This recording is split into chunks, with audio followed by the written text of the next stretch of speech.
Hello, everyone. I finally got the video done with concerning my sister's testimony in regards to being forced or coerced into being baptized as a Jehovah's Witness when she was 13 years old. She went beyond that. She told some things in regards to our family that I had never heard before. So I did not edit it. It's kind of lengthy. So I just left it the way it is. I feel like everything that she said, I think that people need to hear. So I did not edit it down to just baptism testimony. I let her talk, and I think you're going to find it very interesting, her experience and her testimony and what she went through. She gets kind of emotional a couple of times. This family's been through a lot in regards to this Jehovah's Witness religion. Many families have, and you're going to see the effects of it, of the effects that being raised in this religion from birth had on her throughout her life, right up into adulthood. And so I don't want to. It's already pretty lengthy. I don't want to talk too much about it. So I'm just going to get the video started, and I hope you enjoy it. Thank you for watching. Hi, my name is Sheila Reed. I was born in December 1960. I'm 60 years old now. I was raised a Jehovah Witness, and I am fifth from the oldest of 11 children. The reason that I want to share my story to people is with the hopes of helping other people. I found that helped me a lot many years ago when I started reading and listening to other people's testimony of their experiences within the organization. And the other reason is to help myself, because it helps to talk about things that have affected you in a very difficult way. The way preparing for this information, to give this information out, affected me was in a it was in a way to where I had to really limit the depth of my thoughts on it all, because it's been easier in life to block a lot of things out. So the way it affected me was it was a bit of a struggle. But as I started to put things down on paper, at the same time I started to feel some relief as well. And I kept thinking about how I could help other people by sharing my testimony on this subject. The way it was growing up at home as a child, within the organization and all, it's kind of hard to separate it. But I can say that it was very chaotic and very, I was fifth from the oldest, and I've got 5 younger brothers and 1 younger sister. And so there was just, we were all crammed in bedrooms and that type of thing. And the Jehovah Witness organization and the meetings and that was so much a part of my life as a child. It was something that I had to be prepared for ahead of time. It was just so a part of my life, like every day, to the point to where it was very TV. Things you could watch on TV was so restricted. Back years ago, I don't know if you remember hearing about Casper the Ghost cartoon that would come on Saturday mornings, but we weren't allowed to watch Casper. And I remember one time my mom and dad went out and they left my 2 older siblings to look after all of us, and it just so happened that the Wizard of Oz came on. And I remember watching it and just loving it so much, and thinking to myself, I hope Mom and Daddy don't get home because they're going to make us turn it off. So it's kind of honestly, it's kind of hard. I really struggled to try to describe my childhood without Jehovah Witness organization being a part of it. Because it was just so much of it. I remember getting off the school bus on Tuesdays and Thursdays and knowing that I can't go outside and play. Come in the afternoon, 2 o'clock, 3 o'clock, or whatever, and then it's inside until we are ready to go to the Kingdom Hall meetings. And then I remember feeling really excited on Mondays, Wednesdays, and Fridays when I got off the school bus, because I was going to be able to go out and climb trees and run around and play. And most of the time, playmates was my siblings. I wasn't allowed to associate much at all with anyone that wasn't part of the organization. And as I got older, I found out that even ones that were part of the organization, they was very restricted. They were always being put off bounds. They smoked a cigarette or they did something like that. So there was so much restriction growing up, and I just feel like there was just so much. Well, I know that there was just so much shelteredness to what the real world is like. And so therefore, it really affects the self-worth, the self-esteem as you get older and go out into the world and you start working and trying to relate to people. It was difficult to do that because of what was embedded as a child about these people were all like pagans and were going to be destroyed in Armageddon. And I was going to be picking up their bones after the birds ate the flesh off of it. I remember being taught that like at the age of 3 and 4 years old. Not being able to be part of sports. I've always been a very athletic person. I ran track for high school, and I was asked to go to the track to be part of the track team, but of course I wasn't allowed to do so. I could just run track while I was at school and get a lot of compliments from my phys ed teachers and them wanting me to be on the team, and I knew that I couldn't. I wasn't going to be allowed. And in high school, I wanted to be on the girls volleyball team. I wanted to be a cheerleader. I wanted to be involved in the football, and couldn't be involved in any type of sports at all.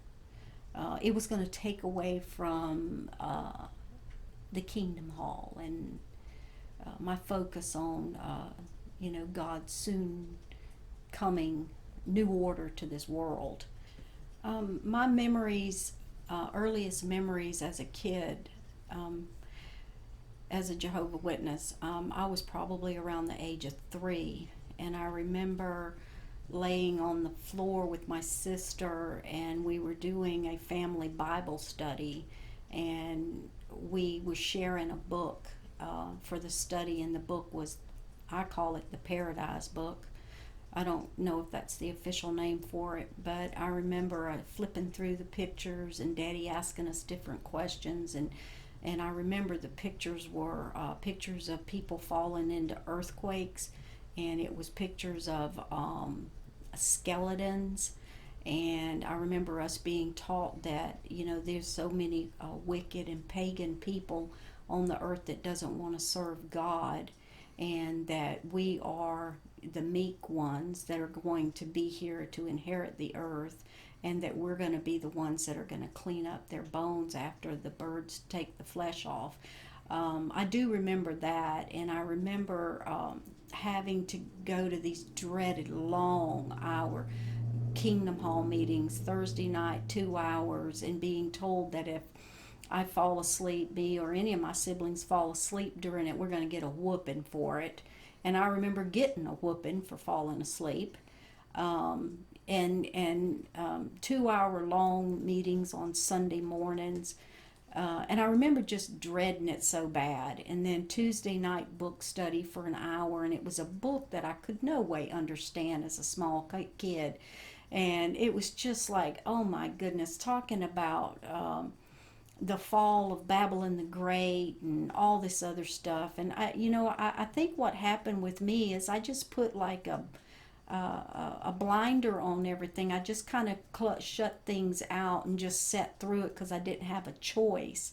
But certainly the stuff that was being taught was something that I was not at all comprehending or even wanted to, because it just seemed to be so gloom and doom. And that I would go to school and be around my classmates, and I would feel so happy, and then I would come home, and then I would have all of this on me, this feeling it's kind of difficult to talk about, but anyway, so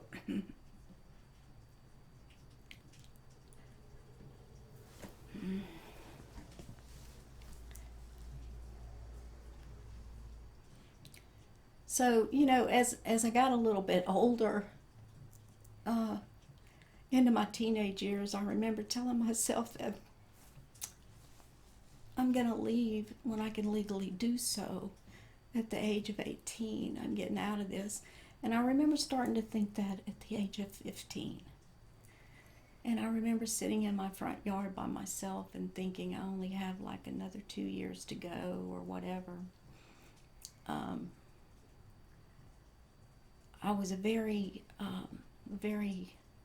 depressed, unhappy kid. And very afraid of my dad. And I saw the way my older siblings were treated. And so I learned how to stay under the radar. And that was kind of easy to a degree, to just stay under the radar, because 2 older brothers and 2 older sisters, they were really getting it, And then with, 6 younger siblings, that was quite a handful in the house. So me being 5th from the oldest, I stayed under the radar, but I was very observant of all of the chaos everywhere and the unhappiness of my life. So overall, the way it was growing up, is like, as a teenager, I had to be prepared for these Kingdom Hall meetings. I had to answer questions on Thursday night book studies, Tuesday night book studies. Then we had a family night book study, and had to always have my head in these books and reading this. And I actually developed this, that I didn't even like reading, because of what I was forced to read as a kid. And and that's how I related reading for a while. And then of course I finally snapped out of it and went into the legal field and learned that things were quite different. But the other thing is, on Sundays, like, if I didn't answer during the Watchtower study, we didn't raise our hand and give some answers on Sundays and participate. Then we weren't allowed to go skating on Sunday nights, which was the only thing that we were allowed to do. Any recreation was Sunday night skating. So everything was always based around our participation, our involvement with it all. If we had any kind of enjoyment time, to be able to go skating. Wasn't allowed to go to football games, other than when I ran around with those 2 girls for a little while. Okay, another thing I wanted to talk about was, as a young child and having friends. At the age of 5 years old to 9 years old, I was allowed to associate and have a little neighborhood friend, a girl that lived up the street from me. And her name was Lisa, and I could go up and hang out with her, and she could come down to the house and visit with us too from time to time. And I remember Lisa would ask me if I wanted to go to church with her. Her and I became really close buddies. And I remember her talking about her church and how much fun she had going to church. And she wanted me to go with her. And I remember thinking, that's kind of crazy that she actually enjoys going, because I can't stand going to where I go, And so, of course, I go, hopefully, I asked my mom if I can go, and of course the I'm told is no, but that I can invite Lisa to come with me to the Kingdom Hall. And so I remember feeling really disappointed, and I went and told Lisa that I couldn't, and I told her that, but could she come to the Kingdom Hall with me? But I can't go to church with her. And obviously Lisa repeated that to her mother, and her mom got really offended and told Lisa that know that she wasn't going to my Kingdom Hall since I couldn't go to her church, you know. So about the age of 9 years old, we moved to a different neighborhood, and when we moved, we were told that we were no longer going to be allowed to have any neighborhood friends, and we were not going to be able to associate or hang out with anybody that didn't, any children at all that didn't go to the Kingdom Hall. And so from that point, from 9 years old on, it was really, really strict. And even, like I mentioned before, a lot of the ones that went to the Kingdom Hall that were my age and stuff like that, as they got a little bit into 14 years old and 15 years old, you know, they'd try like maybe smoke a cigarette or something, and they would be disfellowshipped, or because they would have been forced to get baptized too at a young age. So then they were disfellowshipped, and then we weren't allowed to associate with them either. So our friendship and association and relating and getting to know people was very, very limited. Interaction with people. So when I went on into my adult life, when I left the organization and I went out and into the workforce and things like that, I found that I struggled a great deal with interacting with people. And I seemed to be feeling very angry and kind of buried inside and not know why, you know, that I'm short-tempered and that I have this. But I've since come to realize that what that is it's a lot of insecurities around other people and not knowing how to really relate very well with others. And I believe that it has a lot to do with those restrictions growing up. So one day, my mom comes to me and tells me that I'm gonna get baptized. That me and my two older brothers are gonna get baptized at the upcoming summer assembly, and that I needed to start studying the book and taking the baptism course, and that I better pass it because I'm gonna get baptized. And I remember feeling like you know, well, I'm certainly going to do what my mom says, because if I don't, I mean, I really don't have a choice.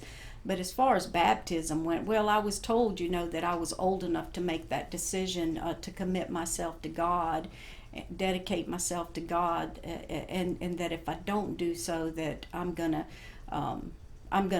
die with the soon Armageddon that's coming, because I'm old enough to do that now.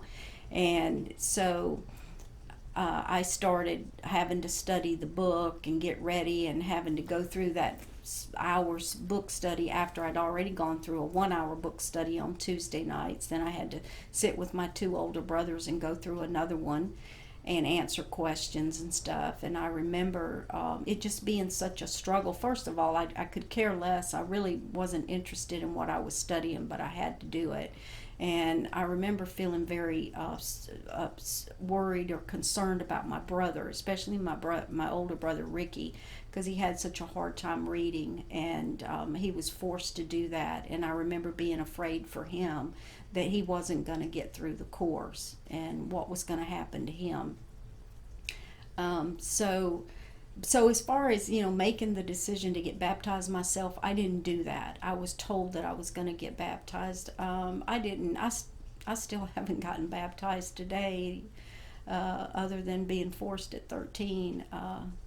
You know, and anyway, something that I struggle with. But so anyway, I went through it, and I got baptized. And afterwards, after I got baptized, I just felt like, well, you know, I've pleased my parents, I've pleased other people, other adults within the organization, within the Kingdom Hall we were going to, you know, because it was such a big deal that there was other people dedicating themselves to God, and I was part of it. So that's how I felt. But as far as like my commitment to God, making that commitment to Him, I just went through the motions of what I was taught to do and told that I was going to do. Before I go into the way I felt the day that I got up and we were going to Atlanta for me to get baptized, I want to mention that one day my mom asked me after school if I'd gotten my baptism studies done and was I ready for that night's study. And I told her no, and I remember how angry she spoke to me, and she said, well, you better get prepared because you're going to get baptized. And so now, after saying that, then I'll lead into the day that I got up that morning to get baptized. I really don't really remember it specifically, other than we were going on a trip up to Atlanta, which was, I guess, 5 or 6 hours from Pensacola. It was a big deal for me, 13 years old, crowded in a vehicle with all my other siblings to go. And I remember like a special little bathing suit was bought for me. We were going to get baptized in these swimming pools at the assembly, and that there was going to be a lot of people that were going to get baptized. And so I just felt like I'm going through what I'm supposed to be doing and everything. And so I get up there, and then my older sisters were asked to take me down and help me get in the lineup and all, and stand with me while I went through it.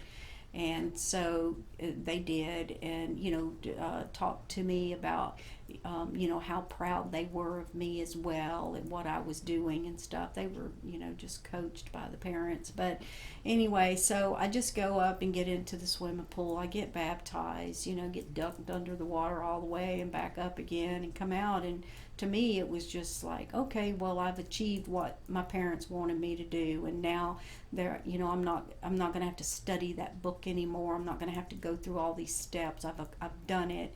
And so that was my feelings. There was nothing special towards God at all. It was just, I'd just gotten through this that I was told to do.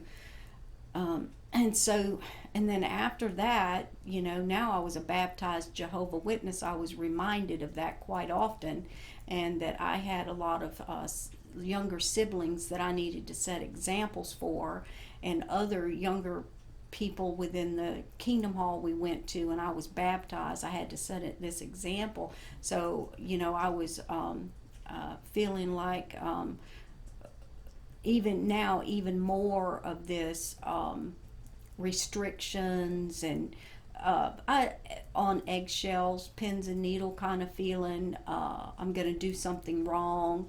God's not going to forgive me. I'm going to be one of those bones they're going to be picking up because I've now committed myself to God, and I've done something I shouldn't have done.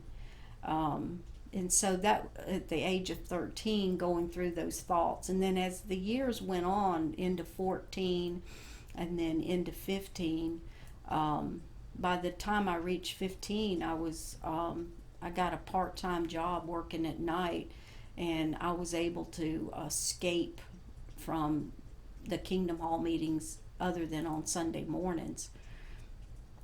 So I could fall further under the radar at that point. And I remember that my mom called my work one time and told my manager that I needed Tuesdays and Thursdays nights off to go to the Kingdom Hall. And my manager came to me and told me that he had to schedule me that way. And I was like, okay, so what I ended up doing is just switching my shifts with some of my other coworkers so that I didn't have to, because I was going to work Tuesday and Thursdays because I wasn't going to those meetings anymore.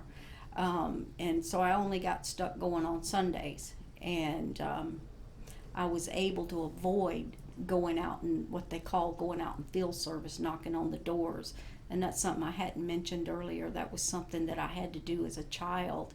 I remember going from car to car in the grocery store parking lots with my older sisters, and approaching people with the watchtower in the wake, and at the age of 6 and 7 years old, and telling them how the watchtower is about announcing God's kingdom, and the awake is, and I'd read whatever line I could on there that I could pronounce okay, and then I would tell them it's for 10 cents a copy. And so that started at the age of 6 and 7 years old.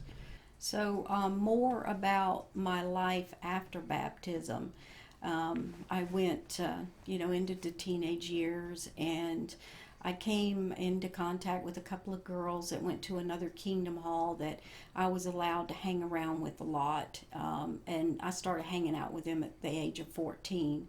And one of the girls went to my high school, and she kind of coached me through. She was in the 10th grade when I started the ninth grade, and I was a little scared starting high school, and she was like my buddy to help me get through it. And it was very approved for me to be friends with her and her sister, and so we hung out. And as I got into 15 and 16 years old, we were buddies, hung out a lot. The older sister drove, so we were able to go to the beach together. We went to movies together. We hung out at the skating rink on Sunday nights together.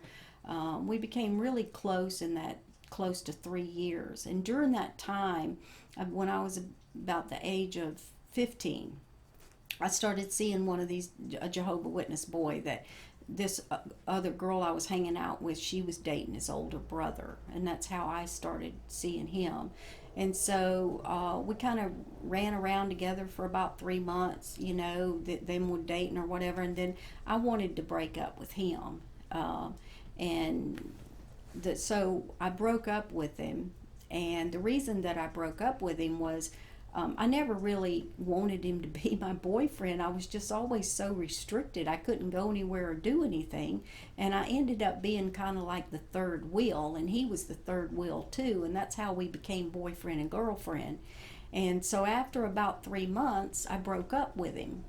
And when I broke up with him, it was just like such a horrible thing with the way I started being treated by these these two girls I'd been hanging out with. Like, I guess they were offended because I broke up with her, the older girl's boyfriend's brother, younger brother, and this kind of thing. And I just became an outcast within the organization, is the way it felt at the age of 16, because there was always so many restrictions with any kind of association with people. Even some of the ones like I had mentioned before that had gone to the Kingdom Hall for many years, but as they got into their teenage years, there was always something wrong with them, like, oh, they smoked a cigarette, or they did this or they did that, so they were classified as bad association.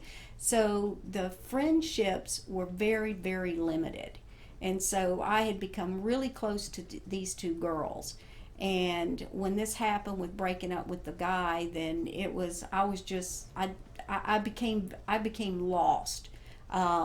Here I was 16, never did really, I never was really into the religion. I was forced into the religion.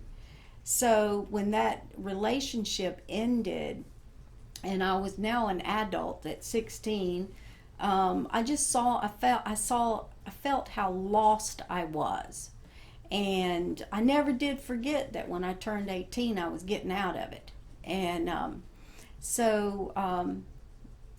struggled in it for another year. I had to live at home, and I struggled, and I went to the meetings when I had to on Sundays. If I could, I avoided the other ones as much as possible.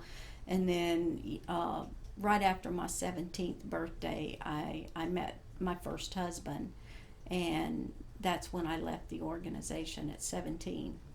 So how I ended up leaving the organization, I was 17 years old, and after I had broke up with that Jehovah Witness boy, I started seeing guys that didn't go to the Kingdom Hall. It was easier to do that.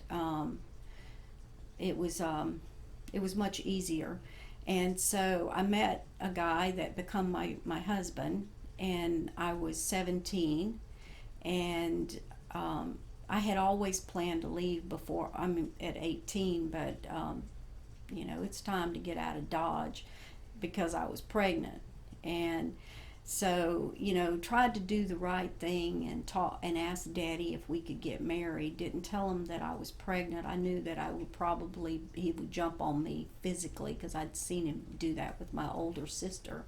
And he had actually done that to me too when I was about the age of 16, jumped on me physically. So I knew that I couldn't tell him I was pregnant, but, ask if we could get married. And of course the answer was no.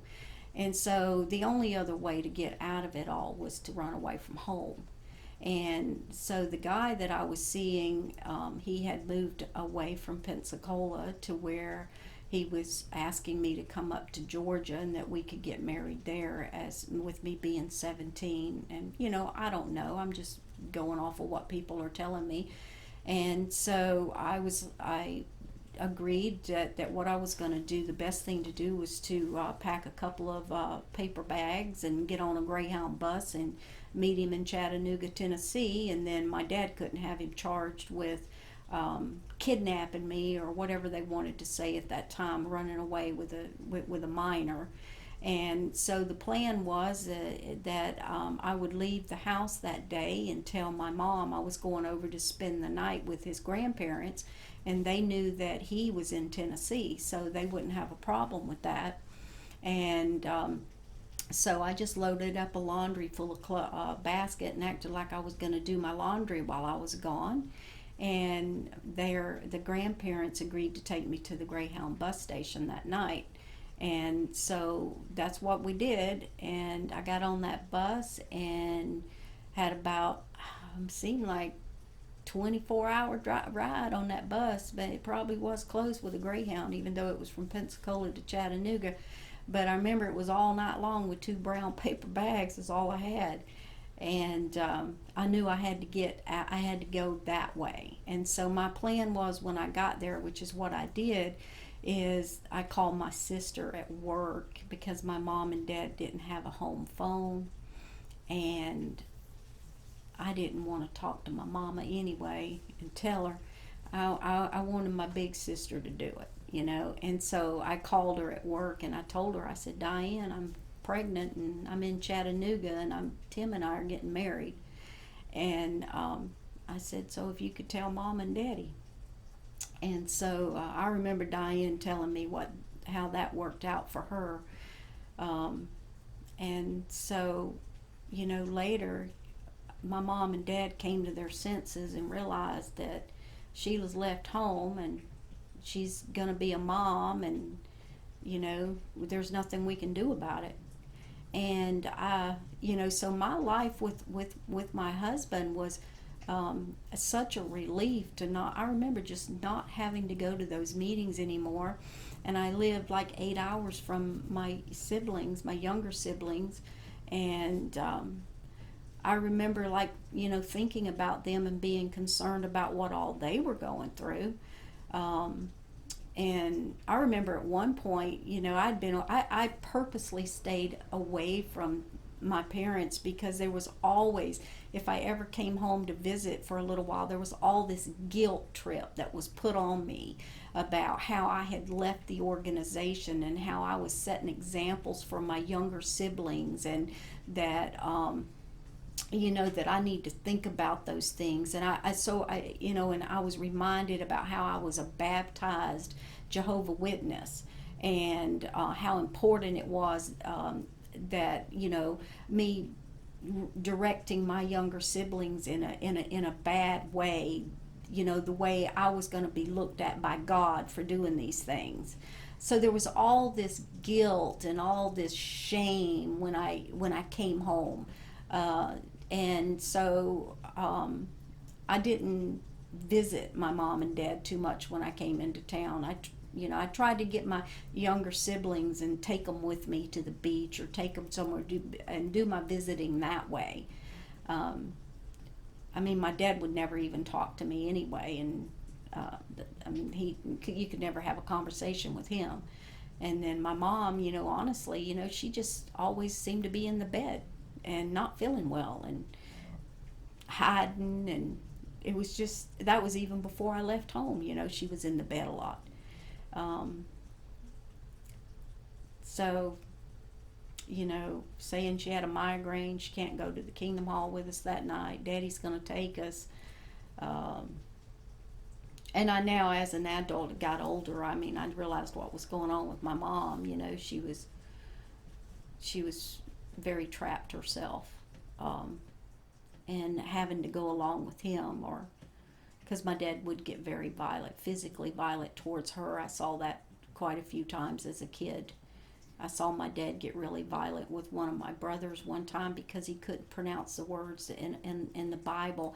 He was being made to give some talk one night, and my brother Ricky, he had a hard time reading, and I remember my dad just like having the belt beside it's saying to Ricky, you're going to pronounce these words and you're going to do this. And I remember my mom getting up and trying to get my dad to get off Ricky's back. We were all trying to go to bed that night, and they were in the living room, and all this chaos was going on. And I remember my mom coming through the house real sweet and saying, Ray, he needs to go to bed. He's got to go to school the next day. And I remember my dad flying up off the couch and coming towards my mom and twisting her arm behind her back and forcing her to the bedroom. And I hear my mom in there yelling and everything. And then I see her, she manages to get away from him, and she runs out the front door. She's outside, and here he comes through the house and tells us all to stay inside. And I remember, crying and being so concerned about what was going on. And, my older siblings trying to tell us all to just be calm and everything. But that was kind of the way things were. It was like things were going to go the way Daddy wanted it to go, or there was going to be all this upheaval and all this chaos, and it was just, I was just very fearful. So it was learning how to stay under the radar, don't make a lot of noise, and exit when you're 18 years old. So one of the things I want to talk about is how the Jehovah's Witness organization has affected me through my life and where I am with it today. Through my life, like in my early 30s, I was able to go to school and learn and work as a legal assistant, and I was living in the big city of Toronto. And I remember feeling like Jehovah God is mad at me because I left the Jehovah Witness organization, and that he's probably going to bring this big old bank tower down on top of my head one day while I'm walking down to the commuter train to go home. And I remember walking with my head down, and I was fearful of God and God being above me up in the sky, and that I had wronged God in some way because I had left the organization and I had gone and gotten a decent education, and I was now working in a really nice large law firm in Toronto. And so I was wanting to achieve a little bit of financial success in my life. And I was taught as a kid, teenager growing up, that I wasn't even to graduate from high school, that Armageddon was coming, that I didn't need an education, and ended up quitting high school at the age of 16. And then struggling for years, working as little cashier jobs, a little factory job, just not really having any skills, and nobody hiring me because I didn't have a high school diploma. So at the age of 30, I was able to go back to school and get into a line of work, and I become a legal assistant. And then, so I remember like getting on the train like day after day to go home, and I wouldn't even look up. And it was a very crowded commuter train. It was a lot of business people in suits and that kind of thing. So it was a very safe environment, but I felt afraid and very insecure. And I would kind of get on the train and keep my head down and read something. And I remember one day, and this had probably gone on for close to a month, every day getting off from work and going and getting on this train. And I remember the train was pulling away from the city, and I just kind of looked up, and I looked at the sky the city, the large towers and stuff. And I remember thinking, wow, how beautiful that is. And I had finally lifted my head up and looked to see what was around me. And that's how severe I felt for going into the workforce at 30. And then throughout the years, I've struggled with being able to pray. I've always felt like that I'm not worthy of God. I have so disappointed God because I wasn't part of His organization. And so for years I struggled with that. And at one point I even, felt like there wasn't even a God because of all the things that were happening in my life, bad relationships and struggling to raise my children on my own kind of thing. And so I kind of flip-flopped a little bit and felt like if I would just go back to the organization, then my life would be better. And then at one point when my daughter was about 10, I did go back to the Kingdom Hall when I lived up in Toronto. And I remember my husband at the time told me that I had thrown a wrench into our relationship, that I wasn't a Jehovah's Witness when he married me. And I thought, well, that's just the way it goes, is what I thought to myself. I've got to do what's worthy of God. And so I'm going to the Kingdom Hall, and I hear one of these speakers. He gets up on the stage, and I got my little 10-year-old daughter sitting beside me, and he says, and I remember him saying, so are we going to teach our children to go to get a diploma and to go to college and go to the universities, or are we going to teach our children to go into the full-time ministry school? And I remember him saying that, and when he said that, I made that decision at that point that I was not going back to that Kingdom Hall, because I was not going to put my children through what I had gone through in life. And I thought to myself, nothing, it's exactly what I always felt. And so I continued feeling lost over the years. And then one girl that I was working with one time invited me to go to her church, and it was like a non-denominational church. And I really liked this girl. I liked the way she carried herself. She was just she was quite a Christian. And I went and I went to her church, and I loved it, but then I felt guilty. I wanted God in my life, but I always felt like God was only through the Jehovah's Witness organization. So I talked to her about it.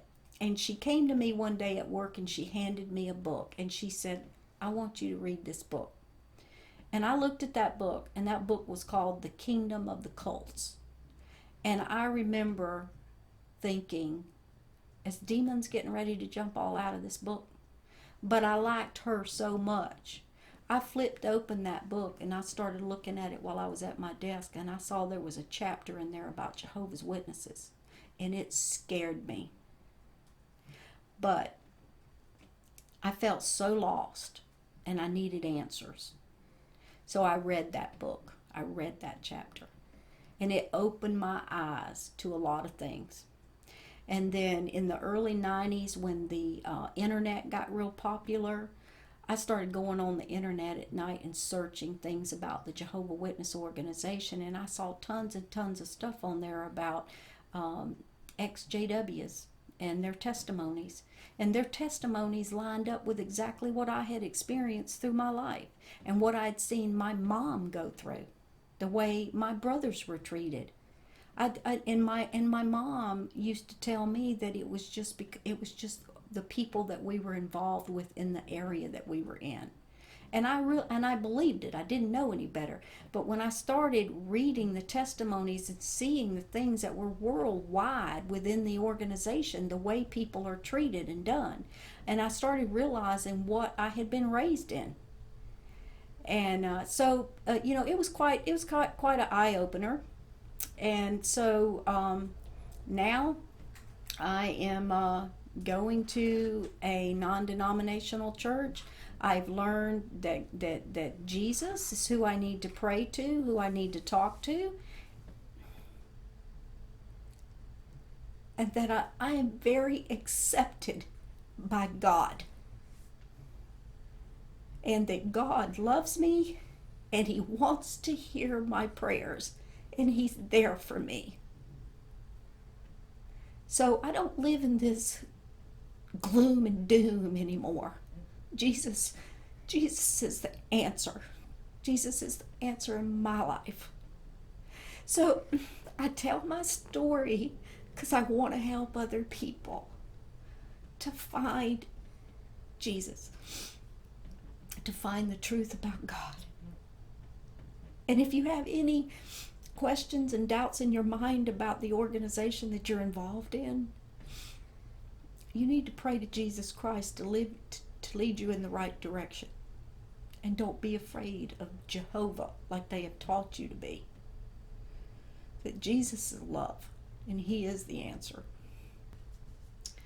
The other thing I want to mention on the subject of how I started to feel a comfort and a release from the organization was after I read the Kingdom of the Cults. It led me to other books after that, and a couple of them, the one was the Crisis of Conscience, and then the other one was In Search of Christian Freedom. And if you don't know that, those books were written by a man that was one of the governing bodies of the organization. I believe it was back in the 70s. And so that book explained and helped me understand a lot of things about that organization. And the man is not bashing it.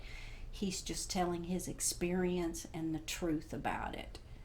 And so if you're looking for a little more clarification on things, I would try to get your hands on those books in some way.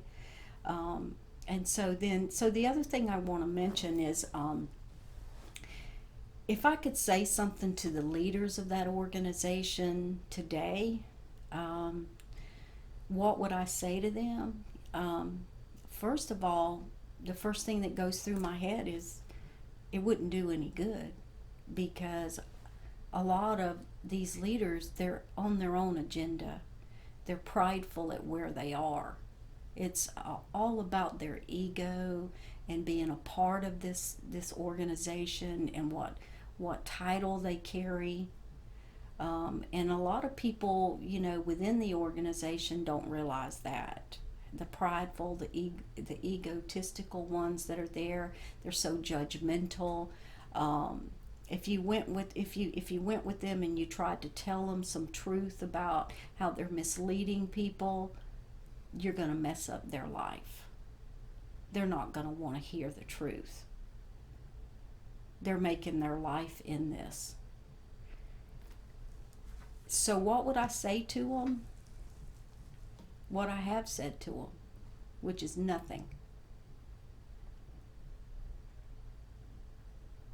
I know it would do no good.